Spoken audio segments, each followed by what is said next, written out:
Bonjour, je suis Lynn Talbot, stratégie coach pour les gestionnaires et les entrepreneurs.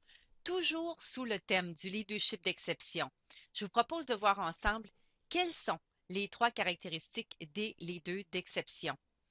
Selon Madame Roselyne Torres, la première caractéristique, c'est la préparation. Les leaders d'exception, ils se préparent mieux que quiconque à toutes les possibilités qui vont se présenter ou non sur leur route. Dans le livre Choisir l'excellence, Jim Collins relate l'histoire de deux équipes d'explorateurs qui, en octobre 1911, sont passés à l'histoire en devenant les premiers hommes à atteindre le pôle sud. 34 jours vont séparer l'équipe gagnante de l'équipe perdante, qui est morte de froid quelques jours plus tard. Les chefs d'équipe ont le même âge et sont aussi expérimentés l'un que l'autre. Alors, qu'est-ce qui explique qu'une équipe a réussi beaucoup mieux que l'autre? La philosophie du chef de l'équipe gagnante était la suivante, et je cite: n'attendez pas de vous trouver au milieu de la tempête pour découvrir que vous manquez de force et d'endurance. Préparez-vous sérieusement et sans relâche.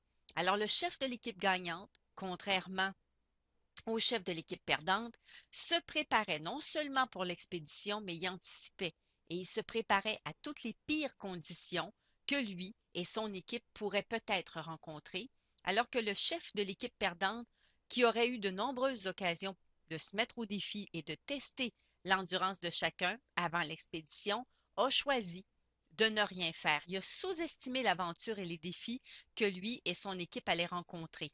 Il ne s'est pas exposé à aucun défi, il n'a pas tenté de comprendre l'environnement ni les conditions qui l'attendaient. Et l'histoire s'est par la suite répétée tellement de fois et se répète encore aujourd'hui dans nos entreprises.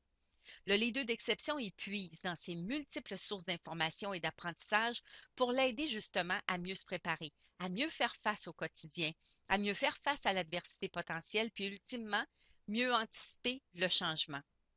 Deuxième caractéristique qui définit ces leaders, c'est le talent qu'ils possèdent pour orienter, mais pour diriger aussi leurs équipes dans la bonne direction. Est-ce que c'est ça, avoir du pif? Peut-être, mais cette intuition, elle fait appel à votre expérience, à votre expertise, mais aussi à vos talents.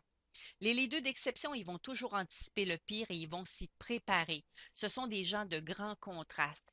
D'un côté, il y a le risque, de l'autre côté, il y a la vigilance et aussi la prudence.